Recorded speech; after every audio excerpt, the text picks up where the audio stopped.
کتابوں میں ان کا ذکر، ان کی نشانیاں واضح، آنے والا اس شان سے آ رہا ہے کہ زمانہ منتظر بیٹھا ہے ان کا۔ بحیرہ راہب، جس کا نام تو کچھ اور تھا لیکن بحیرہ کے نام سے معروف تھا، کہتے ہیں کہ اس نے مذہب کی کتابوں میں پڑھا تھا کہ نبی آخر الزمان جلوہ گر ہوں گے اور مکے سے شام کی طرف جائیں گے، تو وہ راستے کے اندر ایک جگہ کلی ڈال کر کچھ خدام کے ساتھ وہاں رکا ہوا تھا۔ مقصد کیا تھا کہ کبھی تو گزریں گے اور میں ان کے دیدار کی دولت سے فیض یاب ہو جاؤں گا۔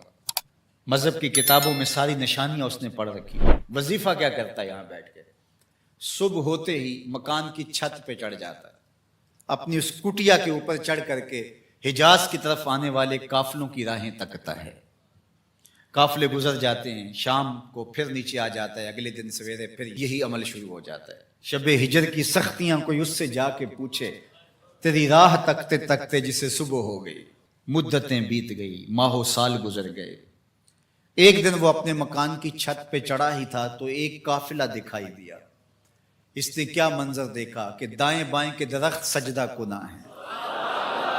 سمجھ گیا میرا مقصود آ گیا ہے، جس کے لیے انتظار کی گھاتیں تھیں، جس کے لیے منتظر رہا شب و روز، جس کے لیے راستے میں کلی ڈال کے بیٹھا ہوا تھا، وہ مقصود، وہ گوہر مراد آج نصیب ہونے والا ہے۔ تو جلدی سے نیچے اترتا ہے اور اپنے مصاحبوں سے کہتا ہے جلدی جلدی اس قافلے والوں کا کھانا تیار کر دو۔ کہا کہ پہلے بھی قافلے گزرتے ہیں، یہاں رکتے بھی ہیں، آپ نے کسی کو پوچھا بھی نہیں۔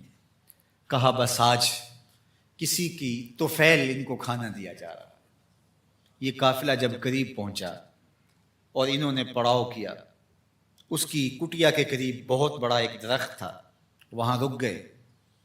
تو اس نے میسج بھیجا کہ آج دوپہر کا کھانا تمہارا میرے ساتھ ہوگا، آج تم میرے مہمان ہو۔ یہ بہت خوش ہوئے کہ ہم پہلے بھی گزرتے تھے، یہاں رکتے بھی تھے، اس نے کبھی پوچھا بھی نہیں تھا، آج خاص پذیرائی ہے۔ کھانے کا وقت ہوا تو وہ آیا، اور جس طرح وہ لوگوں کے مجمع میں کسی کو ڈھونڈ رہا ہو۔ حضور علیہ السلام اونٹوں کے پاس تھے، 12 سال حضور علیہ السلام کی عمر تھی، تو آقا کریم وہاں تشریف فرما تھے اور یہ سارے یہاں کھانا کھانے درخت کے نیچے بیٹھے تھے۔ میرے والد گرامی، اللہ ان کی قبر پہ کروڑوں رحمتوں کا نزول فرمائے۔ تو یہاں ترمذی شریف کے اندر تفصیلی واقعہ موجود ہے، اس میں عربی الفاظ جو ہیں ان کا ترجمہ اپنے لہجے میں وہ یوں کیا کرتے تھے کہ وہ بحیرہ راہب آ کر کے ان سے کہتا ہے کہ بارات آئی بیٹھی ہے، دولہا کہاں ہے؟ بارات آئی بیٹھی ہے، دولہا کہاں ہے؟ پھر حضور علیہ السلام جب تشریف فرما ہوئے تو اب وہ راہب آیا، فَأَخَذَ بِيَدِ رسول اللہ صلی اللہ علیہ وسلم۔ حضور کی عمر کتنی ہے؟ 12 سال، اور حضور کا اس نے ہاتھ پکڑ لیا۔ صحیح ترمذی میں روایت ہے، قال، اور اس نے کہا ھذا سید العالمین، قافلے والو سن لو، یہ تمام جہانوں کا سردار ہے۔ ھذا رسول رب العالمین، یہ تمام جہانوں کا رسول ہے۔ یبعثہ اللہ رحمت للعالمین، اور سن لو اللہ اس کو تمام جہانوں کے لیے رحمت بنا کے مبعوث فرمانے والا۔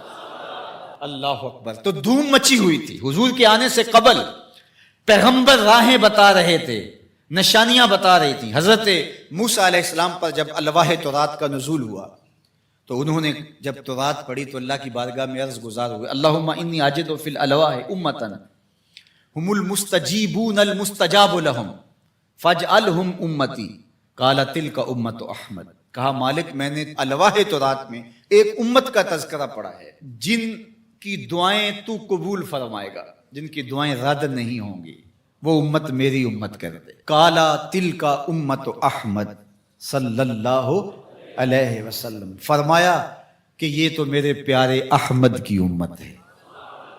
آپ کا ذکر تورات میں ہے، مثلہم فی التوراۃ و مثلہم فی الانجیل۔ اللہ قرآن مجید میں ارشاد فرماتا ہے کہ حضور کے ساتھیوں کا ذکر، ان کی مثالیں اللہ نے تورات میں بھی بیان کی ہیں اور انجیل میں بھی بیان کی ہیں۔ اللہ اکبر۔ اب تورات کی کہانی سنیے، 9 سوال تھے مسلسل، اللہ اس میں یہ شان ہے، اس امت کو یہ مرتبہ دیا گیا، یہ شان دی گئی، وہ امت میری امت کر دے۔ جواب کیا آتا رہا؟ تل کا امت احمد، یہ تو میرے نبی محمد صلی اللہ علیہ وسلم کی امت۔ تو جب 9 مرتبہ یہ سوال کر چکے تو پھر حضرت موسیٰ نے کیا عرض کی؟ اللہم اجعلنی من امت احمد، اللہ وہ امت میری امت نہیں بناتا، مجھے اس کی امت سے کر دے. چون بشانش نگاہ موسیٰ کرد شدن از امتش تمنا کر. جب حضرت موسیٰ نے ان کی شانیں دیکھی تو خود آرزو کی مالک مجھے اس نبی کی امت سے کر دے. پیغمبروں نے آرزویں کی، 12 نبیوں کی آرزویں مختلف کتب میں موجود ہیں جنہوں نے یہ تمنا، یہ آرزو کی. یار ہم نے کوئی آرزو تو نہیں کی تھی، ہم نے کوئی منتیں تو نہیں مانی تھی، ہم نے کوئی وظیفے تو نہیں پڑھے تھے، ہم کوئی دعائیں تو نہیں کرتے رہے کہ یا اللہ اس نبی کی امت سے کر دے. ہماری آنکھ کھلی، مقدر جاگا. ہمارے والد صاحب مسجد سے مولانا کو بلا لائے، اس نے کان میں آ کے کہا مبارک ہو تو حضور کا غلام بن کے آ رہا ہے. شاہوں سے ملا ہے نہ تونگر سے ملا ہے، اللہ کا عرفان اسی در سے ملا ہے. اوروں کو ملا ہے تو مقدر سے ملا ہے، مجھ کو تو مقدر بھی تیرے در سے ملا ہے. یہ میرے اور آپ کے بخت کے ہم حضور کی امتی. میرے والد گرامی جھوم کے پڑھا کرتے تھے محمد جانے جانا ہے پیغمبر ہو تو ایسا ہو.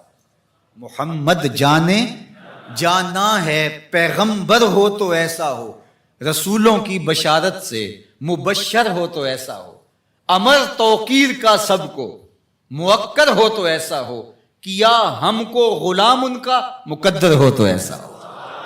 کیا ہم کو غلام ان کا مقدر ہو تو میری خوش قسمتی میں تیرا امتی. بری نازم کے ہستم امتے تو گناہ گارم ولیکن خوش نصیبم. میں اس بات پہ ناز کرتا ہوں کہ حضور میں آپ کا امتی ہوں، گناہ گار ہوں لیکن خوش نصیب ہوں. تو ساری زندگی بھی اس نعمت کا شکرانہ ادا کرتے رہیں، حق کے شکر ادا نہ ہو پائے. ام حسبتم ان تدخلوا الجنہ، کہا تم سمجھتے ہو کہ جنت میں یوں ہی چلے جائیں گے؟ تم سے قبل جو لوگ تھے انہیں جھنجھوڑ کے رکھ دیا گیا، یہاں تک کہ وقت کا جو نبی تھا وہ بھی پکار اٹھا مالک تیری مدد کب آئی. تو پھر ہم نے کہا بس اللہ کی مدد آیا چاہے. تو اللہ تعالیٰ نے ابتلا رکھی ہوئی ہے ہر ایک کے لیے. یہ نہیں ہو سکتا کہ دنیا میں آئیں اور ابتلا کے بغیر ہی گزر جائیں. کوئی آدمی ایسے ہی گزر جائے، ایسے نہیں ہو سکتا. ابتلا سے اس کو گزرنا پڑے گا جیسے بھی گزرے. اللہ مال دے کے بھی آزماتا ہے اور غربت دے کے بھی آزماتا ہے. یہ دونوں آزمائشیں ہیں اس کی. کبھی صحت دے کے آزماتا ہے، کبھی بیماری دے کے آزماتا ہے، کبھی فراغت دے کے آزماتا ہے، کبھی مصروفیت سے آزماتا ہے، کبھی بھوک سے آزماتا ہے، کبھی انواع و اقسام کے کھانے فراواں دے دیتا ہے. اب آزمائش ہوتی ہے. تو آزمائش تو ہے. اور حضور علیہ السلام سے حضرت ابو سعید خدری رضی اللہ تعالیٰ عنہ ملنے گئے تو آقا کریم علیہ السلام بخار میں مبتلا تھے. حضور کے اوپر لحاف تھا، کمبل تھا، تو انہوں نے کمبل کے اوپر ہاتھ رکھا تو بخار کی گرمی، جو جسم گرم ہو جاتا ہے بخار سے، وہ گرمی کمبل کے اوپر سے محسوس کی. تو حضرت ابو سعید نے عرض کی یا رسول اللہ یہ کیا؟ فرمایا ہم کو تکلیفیں دوہری ملتی ہیں، اجر بھی دوہرا ملتا ہے. سب سے زیادہ تکلیفیں انبیاء کو آئی، سب سے زیادہ تکلیفیں نبیوں کو پہنچی ہیں. پھر جو نبیوں کے خاص لوگ، متبعین خاص، ان کی عادات کو اختیار کرنے والے. امام فخر الدین رازی نے تفسیر کبیر میں لکھا ہے کہ مکے سے لے کر طائف تک 70 ایسے نبیوں کی قبریں ہیں جن کی وفات صرف بھوک اور پیاس کی وجہ سے ہوئی. حضرت خباب بن ارت رضی اللہ تعالی عنہ حضور کی خدمت میں حاضر ہوئے. حضور کعبۃ اللہ کی دیوار کے ساتھ بیٹھے ہوئے تھے. کافروں نے اتنے دکھ دیے، اتنی تکلیفیں دی کہ یہ تھوڑے سے پریشان ہو گئے. تو آقا کریم نے فرمایا خباب بس گھبرا گئے ہو؟ تم سے قبل ایسے لوگ بھی گزرے ہیں جس کے جسموں کو لوہے کی کنگھیوں سے چیرا گیا، حتیٰ کہ ان لوہے کی کنگھیوں کے دانے کے نشان ان کی ہڈیوں پہ پڑے، ان کی لکیریں ان کی ہڈیوں پہ آئیں اور یوں لوہے کی کنگھیوں سے ان کی بوٹیاں نوچی گئی. اور ان کو کہا گیا دین کو چھوڑ دو. انہوں نے کہا جو کرنا ہے کر لو، ہم دین کو نہیں چھوڑ سکتے.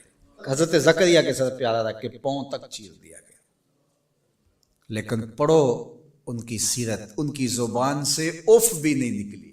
زخم پہ زخم کھا کے جی، خون جگر کے گھونٹ پی، آہ نہ کر لبوں کو سی، یہ عشق ہے دل لگی نہیں. تو خوشی ملے تو تب بھی اور غم ملے تو تب بھی جو دائرے میں رہتے ہیں وہی کامیاب اور بامراد ہے. ظفر اسے آدمی نہ جانیے چاہے جتنا بھی ہو صاحب فہم و ذکا. ظفر اسے آدمی نہ جانیے چاہے جتنا بھی ہو صاحب فہم و ذکا. جسے عیش میں یاد خدا نہ رہی، جسے تیش میں خوف خدا نہ رہا۔ عیش کی زندگی ہو یا تیش کی زندگی ہو، خوشی کا موقع ہو یا مرحلہ غم ہو، امتحان میں یہ دیکھا جاتا ہے کہ کون سرخرو اور کامیاب ہوتا ہے۔ تو یہ زندگی امتحان گاہ ہے، کبھی مال کی فراوانی امتحان، کبھی غربت امتحان، کبھی پھلوں کی کثرت امتحان، کبھی پھلوں کا لٹ جانا امتحان، کبھی اولاد کی کثرت اور فرما بردار اولاد نصیب ہو جانا یہ امتحان، اور کبھی اولاد کا مر جانا یا نافرمان نکمی اور آوارہ اولاد پلے پڑ جانا یہ امتحان۔ یہ امتحان زندگی، کبھی دولت ہی دولت انبار لگ جاتے ہیں، اور کبھی دو لقموں کے لیے بندہ ترستا ہے، یہ بھی امتحان۔ کبھی ماں باپ ہیں، بہن بھائی ہیں، رشتہ دار ہیں، ان کے سایہ عاطفت میں زندگی گزرتی ہے، اور کبھی کندھوں پہ اٹھا کے باپ کو بھی قبر میں اتار چکے ہوتے ہیں، ماں کو بھی لاحت میں اتار چکے ہوتے ہیں۔ کوئی کندھا بھی نہیں ہوتا جس پہ سر رکھ کے آنسو ہی بہا لیں۔ وہ لمحے بھی ہوتے ہیں، وہ گھڑیاں بھی ہوتی ہیں، وہ بھی گھڑیاں ہوتی ہیں۔ تو اللہ بندوں کا امتحان لیتا ہے، دے کر کے بھی اور لے کر کے بھی۔ اب کون ہے جو دونوں مرحلوں میں شکریہ ادا کرتا ہے؟ جو اللہ کے بندے ہوتے ہیں وہ کبھی بھی اللہ کی رضا کے دائرے سے باہر نہیں نکلتے۔ ان کے دو ہی رنگ ہوتے ہیں، کبھی شکر کرتے ہیں، کبھی صبر کرتے ہیں۔ نہ ملے تو صبر کرتے ہیں، مل جائے تو شکر کرتے ہیں۔ اور پھر ان کے پاس فراوانی ہو تو اپنے اطراف میں رشتہ داروں کو، اعزاء کو، اقربا کو، گلی محلے کے لوگوں کو، جو ایسے حالات کے اندر جس کے پاس فراوانی ہے وہ اپنا مال لوگوں کی ضرورت کے لیے نہیں نکالتا، وہ ناکام ہے امتحان میں۔ چاہے وہ کوئی بھی ٹائٹل رکھتا ہو، وہ چاہے پیر کا ٹائٹل اس کے پاس، چاہے عالم کا ٹائٹل اس کے پاس، چاہے وہ سیاستدان ہو، چاہے وہ کچھ بھی ہو، اس مشکل وقت پر جو ضرورت مندوں کے کام نہیں آتا، اگر اس کے پاس گنجائش ہے تو وہ امتحان میں ناکام ہو گیا ہے۔ جو اللہ نے امتحان لیا اس میں ناکام ہو گیا۔ اور دوسرا جو مصیبت میں پھنس گیا وہ اپنی سفید پوشی کا آخری حد تک بھرم نہ ٹوٹنے دے۔ تو میں اور آپ لمحہ لمحہ امتحان گاہ میں کھڑے ہیں۔ میں ممبر پہ بیٹھا ہوں تو میں بھی امتحان میں ہوں، آپ یہاں بیٹھے ہیں آپ بھی امتحان میں ہیں، فیکٹری کے مالک بن کے سیٹ پہ بیٹھے ہیں آپ بھی امتحان میں ہیں، اقتدار کی مسند پر بیٹھنے والے سب سے بڑے امتحان میں ہیں، کیونکہ سب سے زیادہ تو ان سے پوچھا جائے گا نا۔ اللہ تعالی ہمیں اس امتحان میں کامیابی دے، اور اللہ تعالیٰ اس وقت ملک کے جو حالات ہیں اپنے کرم سے ان کو درست فرما دے۔ اس ایک آیت کریمہ میں حضور کی کئی شانیں بیان فرمائی گئی ہیں۔ یا ایہا النبی انا ارسلناک شاہدا و مبشرا و نذیرا وداعیا الی اللہ باذنہ و سراجا منیرا۔ لفظ نبی کا ترجمہ امام قسطلانی علیہ رحمہ یہاں لکھتے ہیں کہ النبوۃ ہی الاطلاع علی الغیب۔ نبوت کیا ہے؟ یہ اطلاع علی الغیب سے ہے۔ تو پھر نبی وہ ہوتا ہے جو غیب کی خبریں دینے والا ہو۔ وما کان اللہ لیطلعکم علی الغیب ولکن اللہ یجتبی من رسلہ من یشاء۔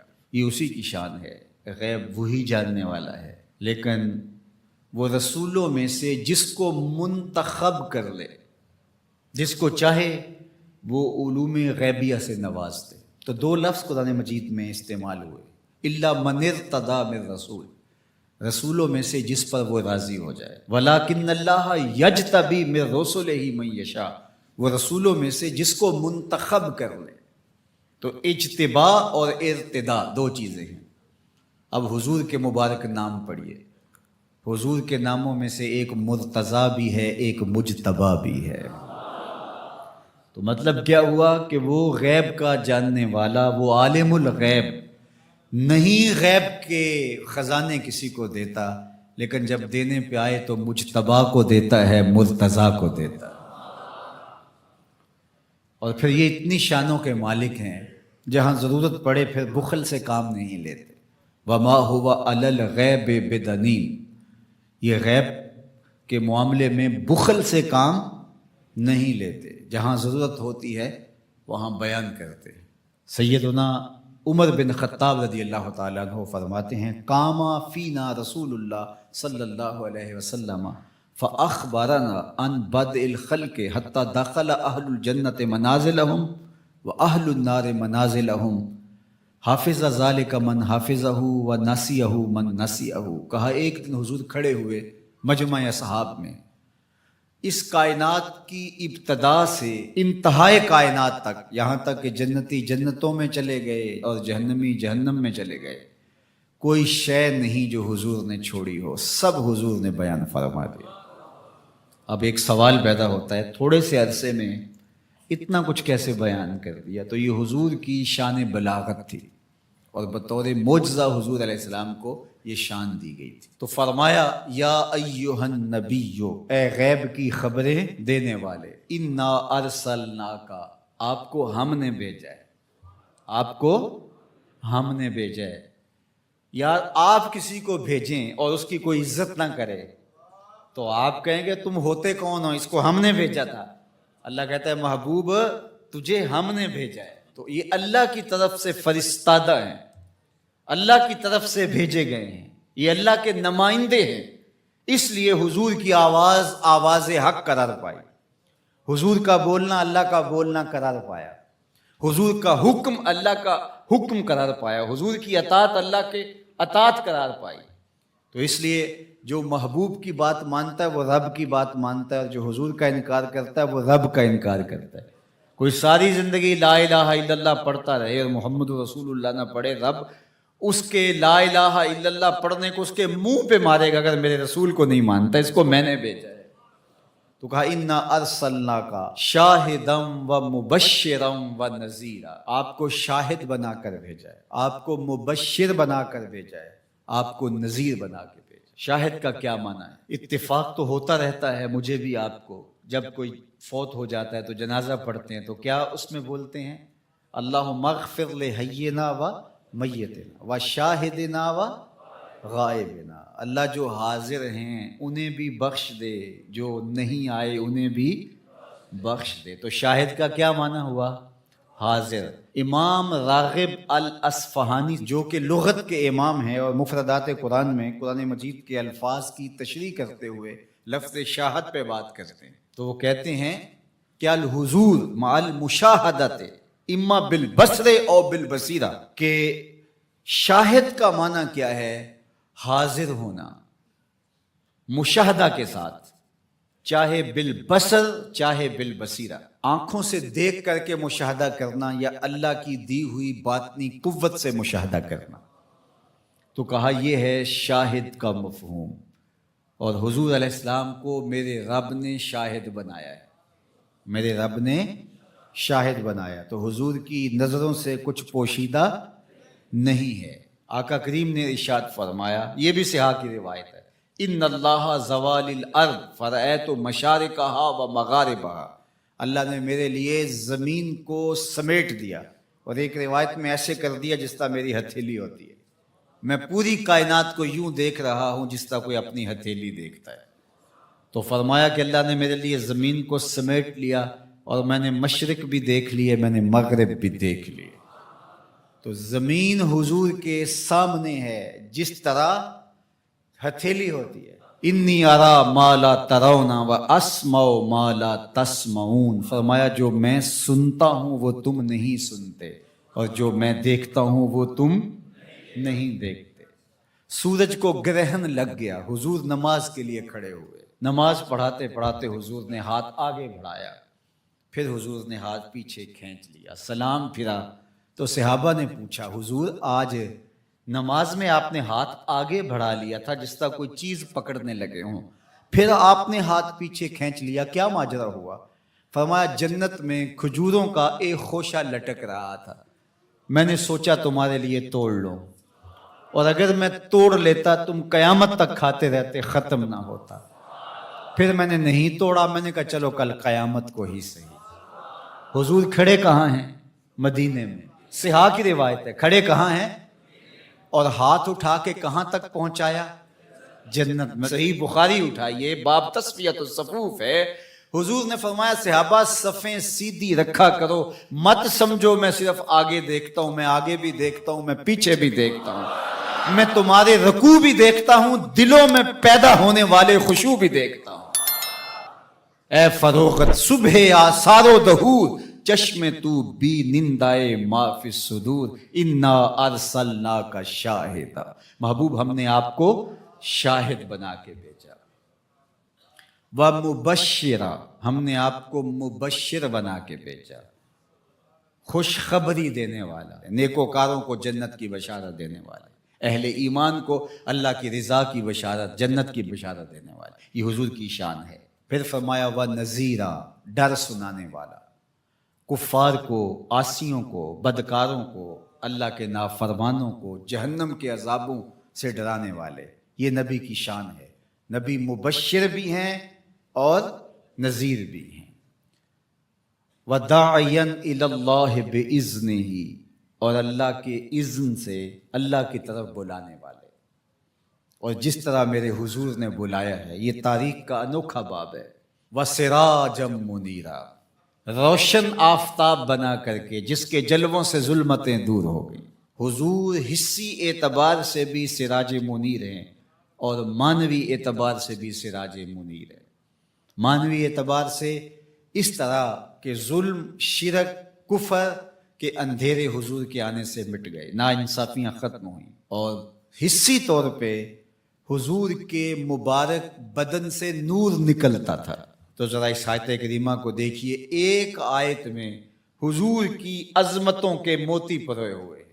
یا ایھا النبی انا ارسلناک شاہدا ومبشرا ونذیرا وداعیا الی اللہ باذنہ وسراجا منیرا۔ زیراں زبراں شداں مداں شان ادی وچ آئیاں، عاماں لوکاں رمز نہ کوئی، خاصاں خبراں پائیاں۔ میں اور آپ یہ آرزو رکھتے ہیں کہ ہماری یہ دنیاوی زندگی ہمارے گزرتے ہوئے لیل و نہار، شب و روز خوبصورتی کے ساتھ بسر ہوں، اور ہماری اخروی زندگی بھی خوبصورت ہو، یہ جہاں بھی اچھا اور وہ جہاں بھی اچھا، یہ ہر مومن کی آرزو ہے۔ دونوں جہانوں کی فلاح، کامیابی ہمارا مقصود ہے۔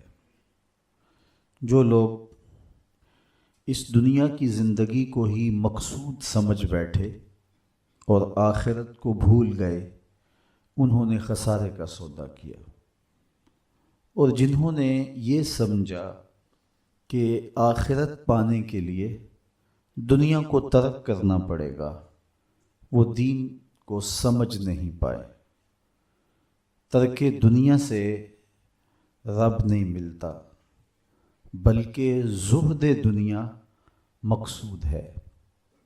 دنیا کا ترک اور ہے، زہد اور ہے۔ زہد یہ ہے کہ سب کچھ ہونے کے باوجود دھیان رب کی طرف ہو۔ تو ہمیں دنیا کا ترک کرنے کی تلقین نہیں کی گئی، ہمیں کہا گیا کہ دنیا میں رہو، بھرپور زندگی گزارو، مال ہوگا تو زکوٰۃ دو گے، پیسے ہوں گے تو حج کرو گے، یہ تمہارے لیے ہم نے لازم قرار دیا ہے کہ تم بھرپور زندگی بسر کرو، لیکن دیکھنا زندگی میں رب کی نافرمانی نہ ہونے پائے۔ صوفیہ فرماتے ہیں دنیا میں ایسے رہو جس طرح کشتی پانی میں رہتی ہے، پانی میں رہنے کے باوجود اپنے اندر پانی کو نہیں آنے دیتی۔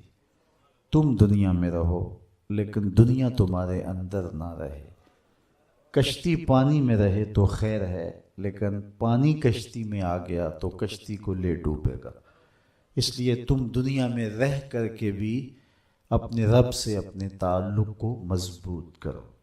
ایک شخص حضور کی خدمت میں حاضر ہوا اور سخت کمزور تھا، حدیث میں آتا ہے چوزے کی طرح کمزور۔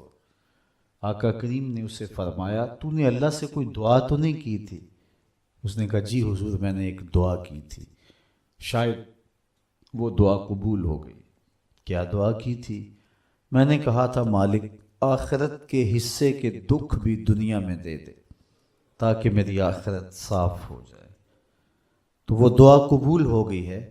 مجھے یہی لگتا ہے اتنے دکھ، اتنے مصائب، آلام، تکلیفیں آ رہی ہیں کہ انہوں نے مجھے توڑ کے رکھ دیا۔ مجھے بیماری کوئی نہیں، لیکن ان مصیبتوں نے میرا وہ حال کر دیا کہ آپ ملاحظہ کر رہے ہیں۔ تو بظاہر بڑی خوبصورت بات تھی، لیکن میرے حضور نے اس کی اس بات کو پسند نہیں کیا اور اسے فرمایا کہ تو نے یہ کیوں کہا کہ آخرت کے حصے کے دکھ بھی دنیا پہ آ جائیں؟ تو نے یہ کیوں نہیں کہا ربنا آتنا فی الدنیا حسنۃ وفی الآخرۃ حسنہ، اے اللہ مجھے دنیا میں بھی بہتریاں دے دے، آخرت میں بھی بہتریاں دے دے۔ تو یہاں ذلیل ہونے کے لیے نہیں آئے، یہاں بھی عزتیں ملیں، آخرت میں بھی عزتیں ملیں۔ تو یہ اسلام کا مزاج نہیں ہے کہ رب کو پانے کے لیے دنیا کو ترک کرنا پڑے گا۔ بدھ نے کہا تھا خدا کا قرب پانے کے لیے عورت سے دور رہنا ہوگا۔ اگر آپ عورت سے متمتع ہوتے ہیں تو پھر رب کا قرب نہیں ملتا۔ یہ بدھ کا نظریہ ہے۔ میرے حضور نے کہا مجھے عائشہ کے بستر میں وحی آتی رہی ہے۔ تو ہمارا دین کوہ و غار کا دین نہیں ہے، رہبانیت نہیں ہے۔ اسلام ایک بھرپور زندگی گزارنے کا درس دیتا ہے۔ میں نے کل عرض کیا تھا کہ جو لقمہ بیوی کے منہ میں لا کے رکھا جائے وہ بھی صدقہ لکھا جاتا ہے۔ تنہائی میں بیوی سے جو ملاطفت کی جائے، جو محبت کا اظہار کیا جائے، پیار بھری باتیں کی جائیں، اس کا بھی اجر و ثواب مرتب ہوتا ہے۔ تو یہ ہمارا دین ہے۔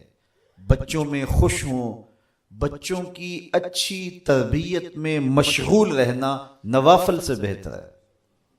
تو یہ ہمارا دین بھرپور زندگی گزارنے کی تلقین دیتا ہے۔ تو ہمیں اس دنیا کی بہتری اور آخرت کی زندگی کی بہتری کے طالب رہنا چاہیے۔ اس دنیا کی بہتریاں بہت ساری ہیں۔ سب سے بڑی بہتری اس دنیا کی زندگی کی کیا ہے؟ دولت، شہرت، عزت، آبرو، کیا اس دنیا کی سب سے بڑی دولت ہے؟ جو مل جائے تو اس پر بہت زیادہ شکر کرنا چاہیے۔ تو آئیے قرآن کھولیے، سورہ المومنون ہے۔ ارشاد فرمایا قد افلح المؤمنون، فلاح انہوں نے پائی جنہیں ایمان نصیب ہوا۔ تو اس کائنات میں سب سے بڑی نعمت جو حضرت انسان کو دی گئی ہے وہ دولت ایمان ہے۔ قیامت کے دن سب سے بڑی نعمت جو مومنین کو دی جائے گی وہ دیدار الہی ہوگا۔ تو جو آخرت میں دیدار الہی سے محروم ہو گیا اور دنیا میں ایمان سے محروم ہو گیا وہ حقیقی محروم ہے۔ ایک شخص چرخ میں اڑتا ہے، ہواؤں میں جھومتا ہے، جھولتا ہے، ہر دولت اس کو میسر ہے، عزت شہرت اس کی باندھی ہے، وقار تکریم اسے حاصل ہے، دنیا جانتی ہے، زمانہ سے لوٹ کرتا ہے، جو چاہتا ہے وہ ہو جاتا ہے، ہر عیش و عشرت میسر ہے، لیکن اس کے سینے میں ایمان کا چراغاں نہیں، کوڑی مول نہیں ہے اس کا۔ اور ایک شخص جھونپڑے میں رہتا ہے، کھانے کے لیے کبھی مل جاتا ہے کبھی نہیں بھی ملتا، دنیا اسے پہچانتی بھی نہیں ہے، وہ معروف شخص بھی نہیں ہے، لیکن اس کے سینے میں ایمان کا چراغاں ہے، وہ خوش نصیب شخص ہے۔ میرے حضور کا ایک فرمان سنیے۔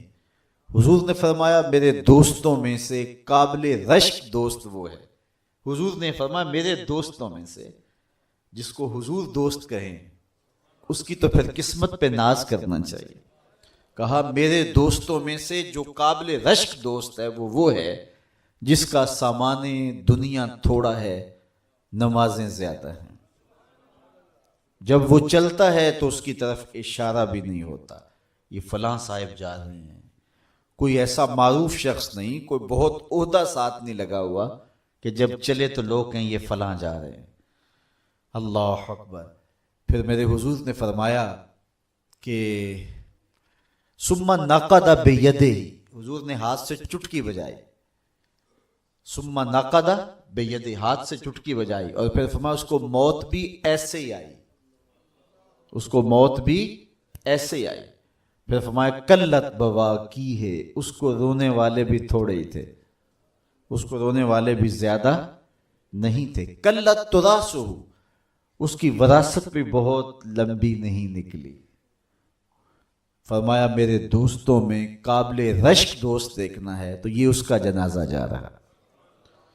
تو ہماری سب سے بڑی دولت ایمان کی دولت ہے، نمازوں کی دولت ہے، شرافت کی دولت ہے۔ یہ دولتیں ہمیں جمع کرنی چاہیے۔ سویر سے لے کر شام تک دونوں ہاتھوں سے ہم امیر بننے کی دوڑ میں لگے ہوئے ہیں، کوشش کر رہے ہیں دولت جمع ہو جائے، دونوں ہاتھوں سے اکٹھی کر رہے ہیں، امیر بن جائیں، دولت مند بن جائیں۔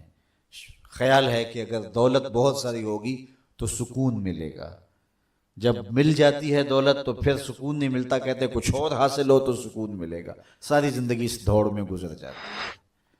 جس طرح دنیا کی دولت جمع کرنے کے لیے دوڑ لگاتے ہو، شرافتیں جمع کرنے کے لیے دوڑ لگاؤ، نجابتیں حاصل کرنے کے لیے دوڑ لگاؤ، سجدوں کی کثرت حاصل کرنے کے لیے دوڑ لگاؤ، صالح اعمال جمع کرنے کے لیے دوڑ لگاؤ۔ خوش نصیبی ہے، ہاں اپنے بچوں کے لیے کاروبار بھی کرو، رزق بھی کماؤ، دولت ضرورت کی تمہیں ہونی چاہیے تمہارے پاس، لیکن فرض کرو اگر نہیں بھی ہے تو اتنی بھی ٹینشن لینے کی ضرورت نہیں ہے، جو میسر ہے اس پہ راضی رہو۔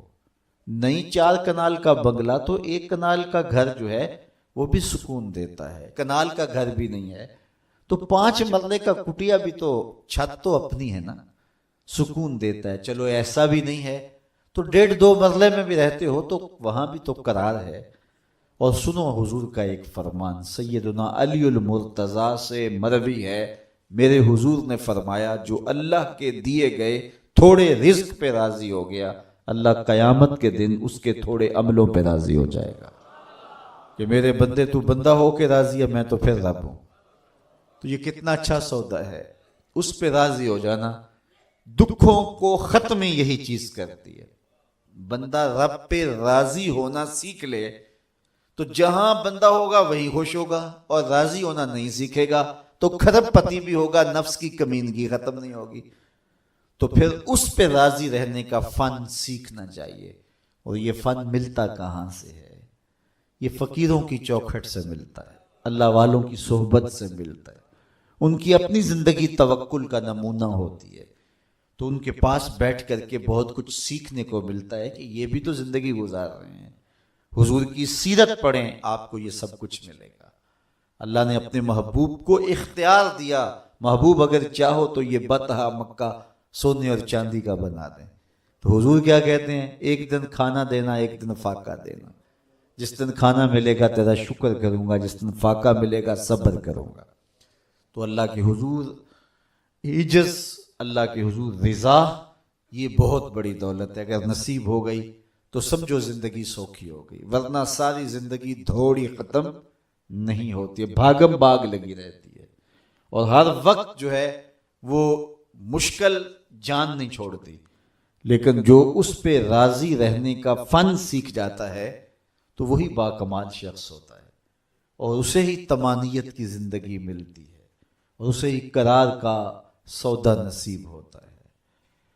شاہ جہاں راوی کے کنارے ٹہل رہا تھا تو اس نے دیکھا کہ وہاں ایک فقیر ریت پہ سویا ہے، تو اس نے اس کو کہا کہ بابا زندگی کیسی گزر رہی ہے؟ اس نے دیکھا اور مسکراتے ہوئے کہا کچھ تو تیرے جیسی گزر رہی ہے، کچھ تیرے سے بہتر بھی گزر رہی ہے۔ تو بادشاہ کو بڑی حیرت ہوئی، اس نے سمجھا یہ مجھے پہچانا نہیں۔ فقیر کو کیا پتا ہے شہنشاہ کیا ہوتے ہیں؟ اس نے کہا تم مجھے پہچانا نہیں؟ کہا تم شاہ جہاں ہو نا، بر صغیر کے بادشاہ ہی ہو نا؟ کہا ہاں ہاں، تو پھر تم نے کیسے کہہ دیا کہ کچھ تیرے جیسی کچھ تیرے سے بہتر؟ میرے جیسی زندگی کا تصور نہیں ہو سکتا، اور تم بہتر کی بات کر رہے ہو۔ محلات کی زندگی دیکھی ہے تم نے؟ شاہی خدمت گزاروں کے رنگ دیکھے ہیں؟ آبنوسی جو ہے وہ پنکھیوں پر خادماؤں کے انداز دیکھے ہیں؟ تمہیں کیا پتا کہ شاہی زندگی کیسے ہوتی ہے؟ کہا بادشاہ جب رات پڑتی ہے اور تو مخملی اور خوبصورت بستروں پہ سوتا ہے، پھولوں کی لگی ہوئی سیج پہ لیٹتا ہے، میں اس ریت پہ سو جاتا ہوں، اور جب نیند آ جاتی ہے تمہیں بھی خبر نہیں ہوتی کہاں پڑا ہوں، خبر مجھے بھی نہیں ہوتی، اس وقت میری اور تمہاری زندگی ایک جیسی گزر رہی ہوتی ہے۔ تو کہا میرے سے بہتر؟ کہا جب سحری کا وقت ہوتا ہے تم سو رہے ہوتے ہو، میں اٹھ کے اس سے لو لگا دیتا ہوں، یہ میرا وقت تیرے سے بہتر گزر رہا ہوتا ہے۔ تو جب انسان اس پہ راضی ہو جائے تو پھر اس کو زندگی گزارنے کا مزہ آتا ہے، بات لمبی نہ ہو۔ تو سب سے قیمتی اثاثہ جو ہمیں دیا گیا ہے وہ ایمان ہے۔ اللہ تعالیٰ کا شکر ہے، ہم بڑے غریب ہوں گے، ہم میں سے بہت سارے لوگ مقروض بھی ہوں گے، بہت سارے لوگ ایسے ہوں گے جن کا ذاتی گھر نہیں ہوگا، کرائے پہ رہتے ہوں گے، بہت سارے لوگوں کے کندھوں پر بیٹیوں کی شادیوں کا بوجھ بھی پڑا ہوگا کہ اتنی بڑی ذمہ داریاں ہیں، میں نے ان کو نبھانا ہے۔ بہت سارے لوگ کاروباری پیچیدگیوں میں پھنسے ہوں گے، بہت سارے لوگ بیماریوں میں مبتلا ہوں گے، آپ میں سے بہت سارے لوگ مقدمات کی مشکلات میں بھی ہوں گے، دیگر دکھوں میں ہوں گے، اپنوں بیگانوں کی بے وفائیوں کے صدمے بھی ہوں گے، داغ بھی ہوں گے، بہت کچھ ہوگا۔ لیکن یہ ساری پریشانیاں ایک طرف، اس بات کا شکر ادا کیجئے اللہ نے ہمیں ایمان کا نور عطا فرمایا، ہمارے سینے ایمان کے نور سے خالی نہیں ہیں۔ میرے والد گرامی اللہ ان کی قبر پہ کروڑوں رحمتوں کا نزول کرے، ایک شعر جھوم کے پڑھا کرتے تھے، محمد جان جانا ہے، پیغمبر ہو تو ایسا ہو، رسولوں کی بشارت سے مبشر ہو تو ایسا ہو، امر توقیر کا سب کو موقر ہو تو ایسا ہو، کیا ہم کو غلام ان کا مقدر ہو تو ایسا ہو۔ تو یہ ہمارے بخت کہ ہمیں حضور کا غلام ہونے کی سعادت بخشی گئی۔ قد افلح المؤمنون، فلاح انہوں نے پائی جو اہل ایمان ہیں۔ الذین هم فی صلاتہم خاشعون، یہ وہ خوش نصیب لوگ ہیں جو نماز میں خشوع کرتے ہیں، گڑ گڑاتے ہیں، اللہ کے حضور عاجزی کرتے ہیں، ان کی آنکھیں آنسوؤں کا خراج دیتی ہیں، عجز کرتے ہیں اس کے حضور۔ یہ سعادت مندی ہے، نماز میں خشوع نصیب ہو جانا۔ میرے حضور نے ارشاد فرمایا، جب حضرت جبریل حضور کے پاس آئے اور حضور کی خدمت میں ادب سے بیٹھ گئے تو انہوں نے کچھ سوال پوچھے، تو ان سوالوں میں سے ایک سوال یہ تھا کہ حضور مجھے احسان کے بارے میں خبر دیجئے۔ تو آقا کریم نے ارشاد فرمایا کہ تو اپنے رب کی عبادت اس طرح کرے کہ تو اسے دیکھتا ہے، اور اگر یہ کیفیت پیدا نہیں ہوتی تو کم از کم یہ کیفیت پیدا ہو کہ وہ تمہیں دیکھ رہا ہے۔ تو جب یہ تصور ہوتا ہے کہ وہ ہمیں دیکھ رہا ہے تو پھر حرکات و سکانات مرتب ہو جاتی ہیں۔ ہم جاتے ہیں نا کسی جگہ پہ تو وہ کہتے ہیں جناب آپ لائیو جا رہے ہیں، تو پھر کپڑے سوار کے بیٹھ جاتے ہیں، اعضاء کا جو ہے وہ نظم قائم رکھتے ہیں کہ اتنے لوگ دیکھ رہے ہیں تو ہم اپنی حرکات و سکانات کو مرتب رکھیں، منظم رکھیں۔ تو جب لوگ دیکھ رہے ہیں تو حرکتیں منظم ہونی چاہیے، تو جب رب دیکھ رہا ہو تو پھر دل کی دھڑکن بھی بے ترتیب نہ ہونے پائے، پھر وسواس، خیالات، کیا کچھ جو انسان کی زندگی کو برباد کرتے ہیں ان سے کنارہ کشی ہو، اور اس تصور میں ڈوب جائے کہ میرا رب مجھے دیکھ رہا ہے۔ یار کسی کی ماں اس کو پیار سے دیکھ رہی ہو تو پھر وہ نشہ نہیں اترتا، باپ دیکھ رہا ہو پیار سے تو وہ اپنا رنگ ہوتا ہے، استاد شفقت سے دیکھ رہا ہو، مرشد دیکھ رہا ہو کسی کو تو پھر وہ نشہ نہیں جاتا، تو کیا تصور میں بندہ ڈوب جائے کہ میرا رب مجھے دیکھ رہا ہے۔ تو جب رب شفقت سے، محبت سے بندے کو دیکھ رہا ہے تو پھر اس کی نماز میں کیوں لذت پیدا نہیں ہوگی، کیوں سرور پیدا نہیں ہوگا، کیوں کیفیات کا جہاں آباد نہیں ہوگا۔ تو فرمایا کہ وہ پھر خشوع کرتے ہیں، گڑ گڑاتے ہیں، روتے ہیں، عجز و انکساری کرتے ہیں۔ ان کی نمازیں پھر کس انہماک کے ساتھ، کس محبت کے ساتھ، کس پیار کے ساتھ ادا ہوتی ہیں، ان کے سجدوں کی کیفیت کیا ہوتی ہے۔ ایک روایت میں آتا ہے بندے کو پتہ چل جائے سجدے میں جو اس پر رحمتیں اترتی ہیں تو وہ سجدے سے سر ہی نہ اٹھائے، اتنی رحمتیں اس کے اوپر نازل ہو رہی ہوتی ہیں۔ تو وہ اپنی نمازوں میں خشوع کرتے ہیں، للہیت کے ساتھ، خلوص کے ساتھ، عجز و انکساری کے ساتھ، گڑ گڑاتے ہوئے، روتے ہوئے۔ اللہ اکبر۔ حضور علیہ السلام جب نماز پڑھتے تھے تو ایسے لگتا تھا جس طرح حضور کے سینے میں ہنڈیا پک رہی ہے، اس طرح حضور علیہ السلام کا جو سینہ اطہر خوف خدا سے، خشیت الہی سے جو ہے وہ اس طرح حضور کے سینے کی کیفیت تھی، ہنڈیا کے ابلنے کی جس طرح آواز ہوتی ہے۔ اللہ اکبر والذین هم عن اللغو معرضون.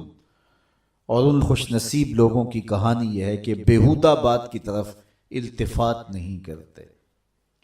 ان کی زندگی مقصدیت کے نور سے مالا مال ہوتی ہے.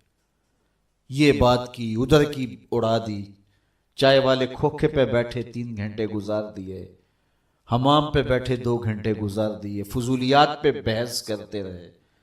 ان کی زندگی اتنی فضول ہوتی ہے کہ وہ بیہودہ کاموں پہ وقت لگا دیں. وقت تو سب سے قیمتی اثاثہ ہے، قیمتی اثاثہ، سب سے قیمتی کمائی. انسان یوں تو نہیں اڑاتا، تو سب سے قیمتی اثاثہ جو ہمیں دیا گیا وہ وقت. امام شافعی فرماتے ہیں میں نے فقیروں سے 2 باتیں ایسی سیکھی ہیں جنہوں نے مجھے بڑا نفع دیا ہے. چونکہ جو اہل اللہ کی باتیں ہوتی ہیں وہ باتوں کی امام ہوتی ہیں، چونکہ ان کے مشاہدات کا نچوڑ ہوتا ہے. حضرت امام احمد بن حنبل حضرت بشر حافی کے پیچھے دوڑتے تھے، تو کسی نے ان کو کہا کہ آپ اتنے بڑے عالم ہیں تو اس فقیر سے کیا تلاش کرتے ہیں؟ تو امام احمد بن حنبل فرمانے لگے کہ احمد بن حنبل جس رب کو مانتا ہے بشر حافی اس رب کو جانتا بھی ہے. تو ان سے بڑی باتیں ملتی ہیں ہمیں. تو کہا فقیروں کی 2 باتوں نے مجھے بڑا ہی فائدہ دیا. ان میں سے ایک بات یہ، الوقت سیف قاطع، وقت کاٹ دینے والی تلوار ہے. اگر وقت کو تم نہیں کاٹو گے تو وقت تمہیں کاٹ دے گا. کہا اس بات نے مجھے بڑا نفع دیا اور میرا وقت بچایا، ورنہ ہمارا کتنا وقت برباد ہو جاتا ہے. کس نے کتنے سکور کیے جی، کس نے کتنے جو ہے وہ آؤٹ کیے، اور کون کس میچ میں کتنے جو ہے اس نے سکور بنائے، اس پہ میں نے دیکھا 2-2 گھنٹے لوگ بات کر لیتے ہیں. اتنا وقت لوگوں کے پاس ہوتا ہے. مقصد کیا ہے اس کا، مدعا کیا ہے؟ ٹیلی ویژن پہ ٹاک شوز چل رہے ہوتے ہیں ایسے موضوعات پہ، تو حیرت ہوتی ہے کہ اتنا قیمتی وقت اور ہم بحیثیت قوم کھڑے کہاں ہیں اس وقت دنیا میں، اور ہمارے پاس اتنا زائد وقت ہے کہ ہم کن امور پہ بحث کر رہے ہیں. کوئی بندہ باہر سے آیا نا تو اس نے دیکھا کہ پھاٹک بند ہے اور لوگ سائیکل سر پہ اٹھا کے، اور موٹر سائیکل بھی جو ہے وہ کسی طرح سے گھسیٹ کے جو ہے وہ ریلوے لائن عبور کر رہے ہیں. تو وہ بڑا متاثر ہوا کہ اتنی ذمہ دار قوم ہے کہ جو گاڑی کے آنے کا انتظار بھی نہیں کرتی، اور ان کو اپنے مقصد پر جانے کے لیے، کام پر جانے کے لیے اس قدر ان کو جلدی ہے کہ یہ سائیکل بھی سڑک پہ اٹھا کے سڑک عبور کر رہے ہیں. تو خیر جب پھاٹک کھلا تو وہ گیا تو دیکھا آگے بندریا کا تماشا لگا تھا، 600 آدمی وہاں کھڑا تھا. اس نے کہا اچھا اس کی جلدی تھی سب کو. تو ہمارا تو کتنا وقت بندریا کے تماشے کو دیکھتے ہوئے گزر جاتا ہے، جب ہم بحیثیت قوم دنیا میں کہاں کھڑے ہیں. تو ہمیں تو اپنے ایک ایک لمحے کی قدر کرنی چاہیے. کاروباری لوگوں کو بھی آگے بڑھنا چاہیے، علماء کو بھی اپنے وقت کی قدر کرنی چاہیے، عوام کو بھی کرنی چاہیے. ہمارے علماء کا بھی حال ایسے ہی ہے. ایسے موضوعات پہ گفتگو کرتے ہیں جو نہ قوم کی ضرورت ہوتی ہے اور نہ ان کی ضرورت ہوتی ہے، لیکن بس وقت ہے کہ ان کے پاس اتنا ہے کہ 3-3 گھنٹے ایسے موضوعات پہ بات کر جاتے ہیں کہ جس کی قوم کو کس طرح سے ضرورت بھی نہیں ہوتی ہے. تو ہم اپنے وقت کو ضائع کرتے ہیں جو سب سے قیمتی اثاثہ ہے ہمارے پاس. حضرت امام ابو بکر بن داسا کہتے ہیں میں امام ابو داود سے ملا، یہ جنہوں نے سنن ابی داؤد لکھی ہے. تو کہتے ہیں کہ وہ فرمانے لگے کہ مجھے اللہ کے رسول صلی اللہ علیہ وآلہ وسلم کی 6 لاکھ حدیثیں زبانی یاد ہیں. ان 6 لاکھ احادیث رسول کا میں نے خلاصہ تیار کیا تو میرے پاس رہ گئیں 4000 حدیثیں. پھر میں نے زہد، مناقب، فضائل، قصص اور پچھلی امتوں کے تذکروں پر مشتمل حدیثوں کو الگ کر دیا. جن احادیث سے صرف مسائل شرعیہ کا استنباط و استخراج کیا جا سکتا تھا میں نے ان کو الگ کیا تو میرے پاس رہ گئیں 800 حدیثیں. ان 800 احادیث سے ہی پورے دین کو سمجھا جا سکتا ہے. جس طرح کہ قرآن مجید کی آیات میں سے 500 آیات ایسی ہیں جن سے احکام شرعیہ ثابت ہوتے ہیں. باقی کچھ پچھلی امتوں کے تذکرے ہیں، کچھ تنذیر ہے، جہنم سے ڈرایا گیا ہے، تحذیر ہے، اور کچھ تبشیر ہے، جنت کا بتایا گیا ہے، اس کے نقشے بیان کیے گئے ہیں، پچھلی قوموں پر آنے والے عذاب، ان کے اسباب بیان کیے گئے ہیں، اور بہت ساری چیزیں بیان کی گئی، لیکن جن سے احکام ثابت ہوتے ہیں ان کی تعداد، ان آیات کی، آیات الاحکام جو ہیں ان کی تعداد 500 ہے۔ اسی طرح لاکھوں احادیث کا خلاصہ جو تیار کیا، تو جن احادیث سے احکام کا ثبوت ہوتا ہے اور مسائل شرعیہ کا استنباط و استخراج کیا جاتا ہے، ان کی تعداد ہے 800۔ تو حضرت امام ابو داؤد کہتے ہیں میں ان 800 احادیث کا ایک اور خلاصہ تیار کیا، تو میرے پاس رہ گئی 4 حدیثیں، اور ان 4 حدیثوں کے بارے وہ فرماتے ہیں اساس الاسلام ہیں، اسلام کی جڑ ہیں، اسلام کی بنیاد ہیں۔ ان میں سے ایک حدیث یہ ہے، من حسن اسلام المرء ترکہ ما لا یعنی ہے، کسی شخص کے اسلام کا حسن یہ ہے کہ وہ ہر بے مقصد کام کو چھوڑ دیتا ہے، ترک کر دیتا ہے۔ تو جب بے مقصد کاموں کو ہم چھوڑ دیں گے تو ہمارے پاس پھر وقت کا مصرف بڑا خوبصورت ہوگا، لیکن ہمارا کتنا وقت بے مقصد کاموں میں گزرتا ہے۔ میرے ایک دوست کہتے ہیں یہ جو ہم موبائل سنتے ہیں اس میں ہور سناؤ نکال دیں تو کتنا وقت بچ جاتا ہے، بات تو 1 آدھے منٹ کی ہوتی ہے، وہ کہتے ہیں ہور سنا تو کتنا وقت اس میں ہمارا برباد ہو جاتا ہے۔ تو ہم اپنے وقت کی قدر کریں، ایک ایک لمحے کی قدر کریں۔ جو قومیں اپنے وقت کو بچاتی ہیں، وقت کی قدر کرتی ہیں، وہی سرخرو اور سربلند ہوتی ہیں۔ پھر لغو کاموں سے اپنے آپ کو بچایا جائے۔ یہ ان لوگوں کی کہانی بیان کی جا رہی ہے جو فالح ہیں، کامیاب ہیں، جن کی دنیا بھی بہتر ہے، جن کی آخرت بھی بہتر ہے۔ قرآن نے پورا نصاب دیا ہے۔ یہ سورہ مومنین کی ابتدائی 11 آیات ذرا ان کو ملاحظہ کیجئے۔ کامیاب شخص جو دنیا اور آخرت دونوں میں فالح اور کامیاب ہے، اس کی صفات کیا ہیں، ان کو ہم اختیار کر لیں۔ یہ اتنی بڑی باتیں ہیں کہ ہماری زندگی کو نور دینے کے لیے یہ باتیں کافی ہیں، چونکہ یہ ہمارے رب نے ہماری رہنمائی فرمائی ہے۔ والذین هم عن اللغو معرضون، وہ لغویات سے اپنے آپ کو بچاتے ہیں اور محفوظ رہتے ہیں لغویات سے، اور بیہودہ باتوں کی طرف التفات نہیں کرتے، توجہ نہیں کرتے۔ والذین هم للزکاۃ فاعلون، اور وہ زکوٰۃ ادا کرتے ہیں، چونکہ زکوٰۃ ادا کرنے سے حب دولت کم ہوتی ہے۔ اقبال نے بھی کہا تھا حب دولت تلف می سازت زکوٰۃ، زکوٰۃ حب دولت کو کم کرتی ہے۔ جب انسان زکوٰۃ بھی نہیں دیتا اپنے مال سے تو اس کے دل میں دنیا کی محبت، دولت کی محبت چمٹ جاتی ہے جو اس کا چین چھین لیتی ہے، اور اگر زکوٰۃ دیتا ہے تو پھر حب دولت کم ہوتی ہے، اور اگر وہ راہ خدا میں مزید صدقات دیتا ہے، خیرات کرتا ہے، تو پھر دولت کی آزمائشوں سے اور دولت کے ساتھ جو فتنے آتے ہیں ان سے وہ بچ جاتا ہے۔ دولت جب آتی ہے تو اپنے ساتھ بہت سارے فتنے لے کر آتی ہے، تو وہ فتنوں سے بچنے کے لیے صدقات کثرت کے ساتھ دیے جائیں، دولت راہ خدا میں خرچ کی جائے، تو پھر فتنوں سے بھی بچے گا اور گناہوں کا کفارہ بھی بنے گی۔ تو وہ زکوٰۃ دیتے ہیں، اور یہ بات ذہن میں رکھیں، زکوٰۃ دینے سے یا صدقہ دینے سے دولت کم نہیں ہوتی۔ میرے حضور نے ارشاد فرمایا، قسم کر کے ارشاد فرمایا، حضرت ابو کبشہ الانماری رضی اللہ تعالی عنہ سے مروی ہے، حضور نے 7 چیزیں ارشاد فرمائیں، جن میں 4 چیزیں حضور فرمایا بغیر قسم کے بیان کرتا ہوں، اور 3 چیزیں میرے حضور نے فرمایا میں قسم کر کے بیان کرتا ہوں۔ اللہ اکبر! جب حضور رب کی قسم کریں تو پھر کتنی بڑی بات ہوگی۔ تو فرمایا میں اللہ کی قسم اٹھا کے کہتا ہوں۔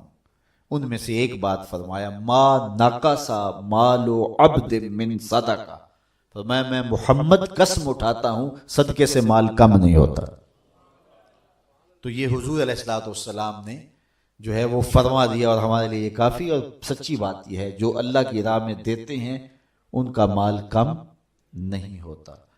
میرے بزرگ فرماتے تھے جب تک کنویں سے پانی نکالا جاتا رہا، تازہ بھی تھا، وافر بھی تھا، جب کنویں نے پانی باہر دینا چھوڑ دیا، لوگوں نے لینا چھوڑ دیا، تو پھر کیا نتیجہ ہوا؟ پانی نیچے بھی چلا گیا، گدلا بھی ہو گیا۔ تو جب وہ باہر دیتے تھے بانٹتے تھے نیچے سے سوتے بھی پھوٹتے تھے. تم لوگوں کو راہ خدا میں دیتے رہو اللہ بھی تمہیں عطا کرتا رہے گا. اللہ اکبر. والذین هم للزکاۃ فاعلون والذین هم لفروجهم حافظون. یہ بڑی اہم بات بیان فرمائی.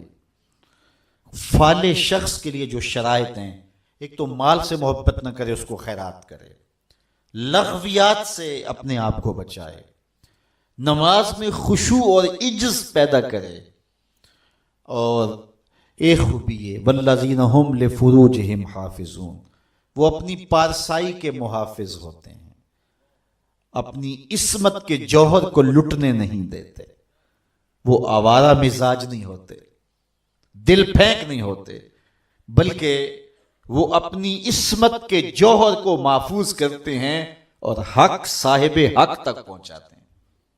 میرے حضور نے ارشاد فرمایا جو تمہارے دو جبڑوں کے درمیان ہے یعنی زبان، اور جو دو ٹانگوں کے درمیان ہے تمہاری پارسائی کی جگہ، ان دو چیزوں کی تم مجھے ضمانت دے دو، میں محمد تمہیں جنت کی ضمانت دے دیتا ہوں. دور موجود میں بے حیائی پورے عروج پہ ہے. ہمارا میڈیا اس کو پروموٹ کر رہا ہے، سوشل میڈیا نے قیامت ڈھا دی، اور ماں باپ کی گرفت اولاد پر کمزور ہو گئی. ماحول اتنا حیا سوز ہو گیا کہ اپنے دامن اور اپنی عصمت کو محفوظ رکھنا اتنا آسان کام نہیں رہا. لیکن اس کے باوجود فالح بننے کے لیے یہ کام کرنا ہی پڑے گا، ورنہ فالحین میں نام نہیں آئے گا کہ اپنی عصمت کے جوہر کو محفوظ رکھا جائے. حالات کے تیور کوئی بھی ہو، حسن بجلیاں گرا رہا ہو، خواہشات دیوانی ہوں اور آرزویں مچل رہی ہوں، لیکن اپنی آبرو کا پہرا دے کہ میرا رب میری ہر ادا دیکھ رہا ہے. اور یہ یقین جب انسان کی روح میں اترتا ہے تو پھر حالات کا تیور کچھ بھی کیوں نہ ہو، انسان اپنی آبرو محفوظ رکھتا ہے. کیا آپ دیکھتے نہیں ہیں کہ حیا سوز ماحول میں بت کے اوپر موٹا کھیس ڈال کر دروازے بند کر کے زلیخا بولتی ہے قالت ہے تلک یوسف اب تو آ جاؤ نا، اب تو کوئی نہیں دیکھ رہا. اور پھر وہ شاہی محل کی شہزادی ہے اور جناب یوسف جوان رعنا ہیں، لیکن جب اس نے دعوت پیش کی ہے حسن قدموں میں بچھنے کے لیے خود بےتاب ہے، تو جناب یوسف کیا بولے؟ قال معاذ اللہ، کہا میں اللہ کی پناہ میں آتا ہوں. اللہ اکبر. پھر اتنی روشنیاں برسیں کہ گناہ کا تصور بھی محال ہو گیا. یکا یک حضرت یوسف کے دل میں خیال آیا اور آپ نے زلیخا سے وہ بات بھی کی، کہا کہ تو اس بت سے حیا کرتی ہے جس کی بے نور آنکھیں دیکھتی نہیں، تیرا یہ جھوٹا معبود ہے، تو اس سے بھی حیا کرتی ہے جس کی بے نور آنکھیں دیکھتی بھی نہیں، میں اس سے حیا نہ کروں جو ساتویں کوٹڑی میں بھی دیکھ رہا. پھر حضرت یوسف کا یقین اتنا مضبوط ہوا، اتنا روشن ہوا کہ دروازے سامنے مکفل ہوئے تھے، لیکن اس سے اپنی جان چھڑا کر حضرت یوسف بھاگتے ہیں. دروازے کو تالا لگا ہوا ہے، لیکن جب یوسف تیقن کے ساتھ، یقین کے ساتھ دروازے کے قریب جاتے ہیں، زنجیر ٹوٹ کے گر جاتی اور دروازہ کھل جاتا ہے. پھر دوسرا، تیسرا، حتیٰ کہ 7 دروازے کھل جاتے ہیں اور حضرت یوسف کی عصمت پہ دھبا نہیں آنے پاتا.